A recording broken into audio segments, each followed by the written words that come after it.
Méditation de la communauté des disciples du Christ vivant en ce mercredi de la 19e semaine du temps ordinaire, année liturgique C.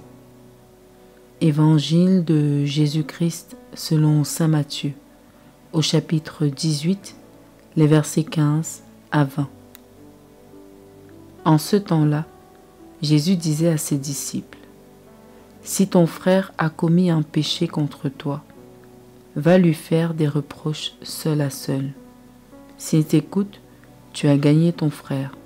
S'il ne t'écoute pas, prends-en plus avec toi une ou deux personnes, afin que toute l'affaire soit réglée sur la parole de 2 ou 3 témoins.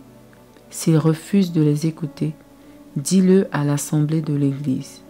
S'il refuse encore d'écouter l'Église, considère-le comme un païen et un publicain. Amen, je vous le dis. Tout ce que vous aurez lié sur la terre sera lié dans le ciel, et tout ce que vous aurez délié sur la terre sera délié dans le ciel. Et pareillement, amen, je vous le dis, si 2 d'entre vous sur la terre se mettent d'accord pour demander quoi que ce soit, ils l'obtiendront de mon Père qui est aux cieux.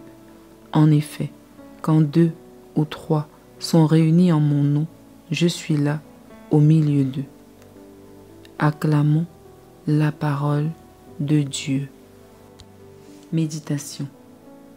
Frères et sœurs bien-aimés dans le Seigneur, rendons grâce à Dieu pour sa bonté infinie et son amour fidèle, manifesté envers nous par son Fils Jésus-Christ notre Sauveur.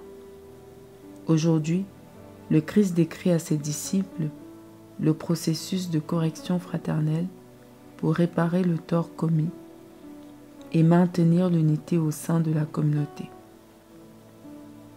Il faut commencer par souligner la faute dans le secret, puis recourir à des intermédiaires si cela est nécessaire. Il promet à ses disciples que ce qui est demandé au Père en communauté est toujours acquis. Notre Maître Jésus-Christ nous enseigne ainsi la réconciliation et le pouvoir de l'unité. À la base de tout processus de réconciliation, il y a le désir de pardonner, l'humilité et un amour sincère. C'est ce qui nous pousse à faire le premier pas vers l'autre et non pas à juger hâtivement. Tout commence donc par l'intimité des reproches, seul à seul, avec Dieu pour seul témoin. Puisque l'objectif est de réparer la relation et non d'humilier le prochain. C'est ensuite qu'intervient l'aide externe si nous n'y arrivons pas seuls. Parler directement, c'est éviter les malentendus, les commérages, les rancunes qui s'enveniment. Combien de petites broutilles se sont envenimées et ont conduit à de grands conflits par manque de discrétion de la part de l'offensé. Le Christ continue en nous présentant les répercussions de la réconciliation. Il dit: tout ce que vous aurez lié ou délié sur la terre sera lié ou délié dans le ciel. Elle permet de maintenir et de resserrer les liens, que Dieu prend en compte une manière de dire que nos actes de réconciliation ont une portée éternelle. Pardonner, écouter, chercher la paix, c'est participer à l'œuvre même de Dieu. Et pour nous encourager, il ajoute cette promesse: quand 2 ou 3 sont réunis en mon nom, je suis là au milieu d'eux.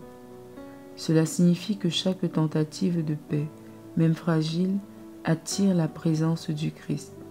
Là où 2 personnes s'efforcent de s'aimer, malgré les blessures, le Christ est là. Le Christ nous révèle ce pouvoir que nous avons au sein de nos familles, de nos groupes sociaux et de nos communautés. Au lieu de former des alliances pour haïr et relater le mal qui a été fait, formons des alliances de prière. Et nous savons combien notre monde en a besoin. Ainsi donc, même après que nous n'ayons pas pu ramener notre frère ou notre sœur à la raison par la correction fraternelle, il nous reste la prière communautaire pour cette personne.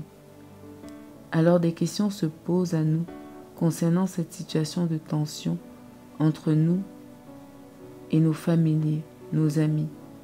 Qu'avons-nous fait pour favoriser la réconciliation? Avons-nous prié pour cette personne? Prions. Dieu notre Père, tu es le Dieu de la paix et de la réconciliation. Donne-nous la force d'aller vers ceux qui nous ont blessés avec amour. Apprends-nous à ne pas juger trop vite. Rends-nous capables de pardonner comme toi. Tu nous pardonnes sans cesse et surtout de prier pour ceux qui nous causent du tort. Amen. Intercession. Prions pour toutes les personnes qui ont été blessées et toutes les personnes habitées par la rancœur. Que le Christ leur donne un cœur comme le sien, doux et humble, qu'elles sachent accepter de subir des peines et de pardonner sans compter. Qu'elles comprennent que les premières bénéficiaires de ce pardon, c'est elles-mêmes. Vierge Marie, intercède pour tes enfants. Exercice spirituel. Prenons un moment de méditation aujourd'hui pour demander au Père de purifier notre cœur de toute rancœur et prions pour ceux qui nous ont offensés. Offrons cette prière comme un acte de libération pour nous et pour la personne qui nous a offensés. Loué soit Jésus-Christ à jamais. Méditation rédigée par BBC Stéphanie de la communauté des disciples du Christ vivant.